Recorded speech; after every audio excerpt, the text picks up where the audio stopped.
السلام علیکم۔ کل میں نے آپ کے سامنے دوسرے فرض کا ذکر کیا تھا۔ آج میں آپ کے سامنے تیسرے فرض کا ذکر کرتا ہوں، یعنی قرات کرنا، یعنی قرآن مجید کا اس طرح پڑھنا کہ تمام حروف اپنے مخرج سے صحیح طور سے ادا کیے جائیں۔ آہستہ پڑھنے میں ضروری ہے کہ اتنی آواز سے پڑھے کہ خود سن سکے۔ اگر خود بھی نہ سن سکا تو ایسی صورت میں نماز نہ ہوگی۔ قرات فرض ہونے سے مراد مطلقاً ایک آیت پڑھنا فرض کی 2 رکعتوں میں اور وتر سنت نوافل کی ہر رکعت میں امام اور منفرد پر فرض ہے۔ فرض نماز کی پہلی 2 رکعتوں میں اور وتر سنت اور نوافل کی ہر رکعت میں مطلقاً ایک آیت کا پڑھنا امام اور منفرد پر فرض ہے۔ سورہ فاتحہ یا پوری پڑھنا یعنی اس کے ساتوں آیتیں مستقل پڑھنا واجب ہے۔ سورہ فاتحہ میں سے ایک لفظ بھی چھوٹ گیا تو ترک واجب ہوا۔ سورہ فاتحہ پڑھنے میں ایک لفظ بھی بھولے سے رہ جائے تو سجدہ سہو کرے۔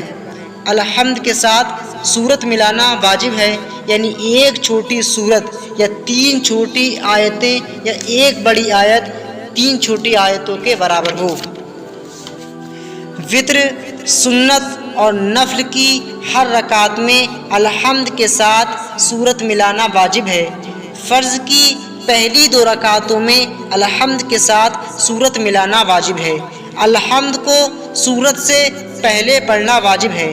الحمد اور سورت کے درمیان فصل نہ ہو، یعنی الحمد کے بعد فوراً سورت کا پڑھنا اور ان دونوں کے درمیان کسی اجنبی کا فاصل نہ ہونا واجب ہے۔ سورت پہلے پڑھی جائے اور الحمد بعد میں پڑھی جائے، یا الحمد شریف اور سورت کے درمیان دیر کی، یعنی 3 مرتبہ سبحان اللہ کہنے کی قدر چپ رہا تو سجدہ سہو واجب ہوگا۔ آہستہ بسم اللہ ہر حال میں آہستہ پڑھی جائے گی۔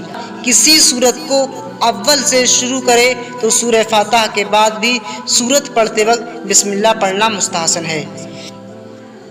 مغرب کی تیسری رکعت، عشاء کی آخری 2 رکعت، ظہر اور عصر کی تمام رکعتوں میں امام کو آہستہ قرات پڑھنا واجب ہے۔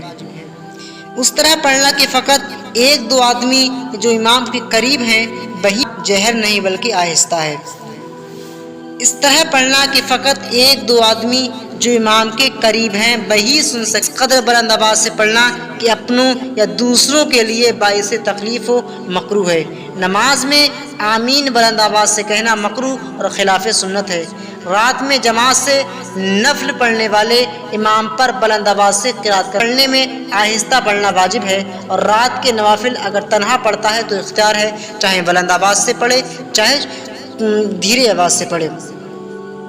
امام کے لیے ضروری ہے کہ بیمار اور ضعیف، بوڑھے اور کام پر جانے والے ضرورت مند مقتدیوں کا لحاظ کرتے ہوئے طویل قرات نہ کرے کہ ان کو تکلیف پہنچے گی، بلکہ قرات میں اختصار کرے۔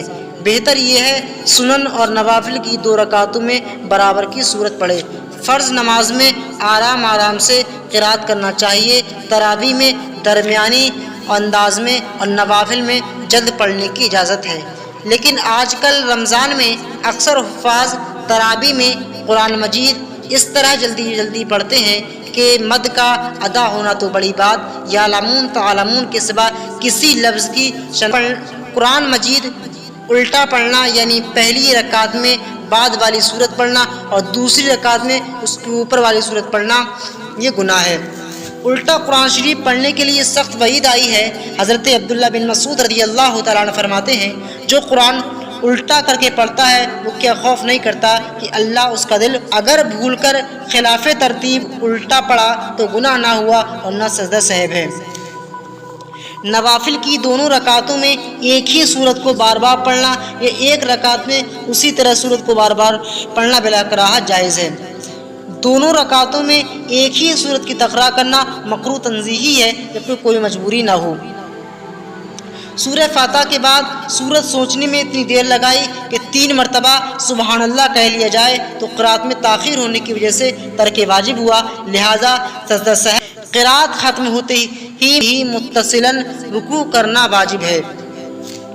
نماز میں قرآن شریف دیکھ کر قرات پڑھنے سے نماز فاسد ہو جاتی ہے۔ نماز میں آیت سجدہ پڑھی اور سجدے میں سہو 3 آیت پڑھنے